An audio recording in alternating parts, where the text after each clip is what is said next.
أعوذ بالله من الشيطان الرجيم بسم الله الرحمن الرحيم الله ولي الذين آمنوا يخرجهم من الظلمات إلى النور والذين كفروا أولياؤهم الطاغوت يخرجونهم من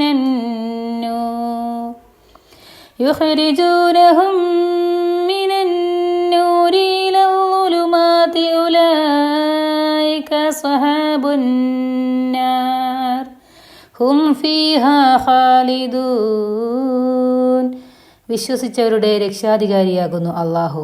അവൻ അവരെ ഇരുട്ടുകളിൽ നിന്ന് വെളിച്ചത്തിലേക്ക് കൊണ്ടുവരുന്നു. എന്നാൽ സത്യനിഷേധികളുടെ രക്ഷാധികാരികൾ ദുർമൂർത്തികളാകുന്നു. വെളിച്ചത്തിൽ നിന്ന് ഇരുട്ടുകളിലേക്കാണ് ആ ദുർമൂർത്തികൾ അവരെ നയിക്കുന്നത്. അവരത്ര നരകാവകാശികൾ, അവരതിൽ നിത്യവാസികളാകുന്നു. അലം തറ ഇലല്ലദീ ഹജ്ജ ഇബ്രാഹീമ ഫീ റബ്ബിഹി അൻ ആതാഹുല്ലാഹുൽ മുൽക്ക് إذ قال إبراهيم ربي الذي يحيي ويميت قال أنا أحيي وأميت قال إبراهيم فإن الله يأتي بالشمس من المشرق فأت بها من المغرب فبهت الذي كفر والله لا يهدي القوم الظالمين. ഇബ്രാഹിമിനോട് അദ്ദേഹത്തിൻ്റെ നാഥൻ്റെ കാര്യത്തിൽ തർക്കിച്ചവനെപ്പറ്റി നീ അറിഞ്ഞില്ലേ? അള്ളാഹു അവന് ആധിപത്യം നൽകിയതിനാലാണ് അവൻ അതിൽ മുതിർന്നത്.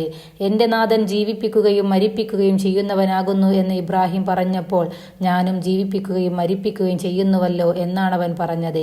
ഇബ്രാഹിം പറഞ്ഞു, എന്നാൽ അള്ളാഹു സൂര്യനെ കിഴക്കുനിന്ന് കൊണ്ടുവരുന്നു, നീ അതിനെ പടിഞ്ഞാറ് നിന്ന് കൊണ്ടുവരിക.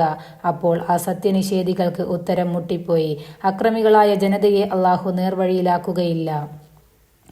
أو كالذي مر على قرية وهي خاوية على عروشها قال أنى يحيي هذه الله بعد موتها فأماته الله 100 عام ثم بعثه قال كم لبثت قال لبثت يوما أو بعض يوم قال بل لبثت 100 عام فانظر إلى طعامك وشرابك لم يتسنه وانظر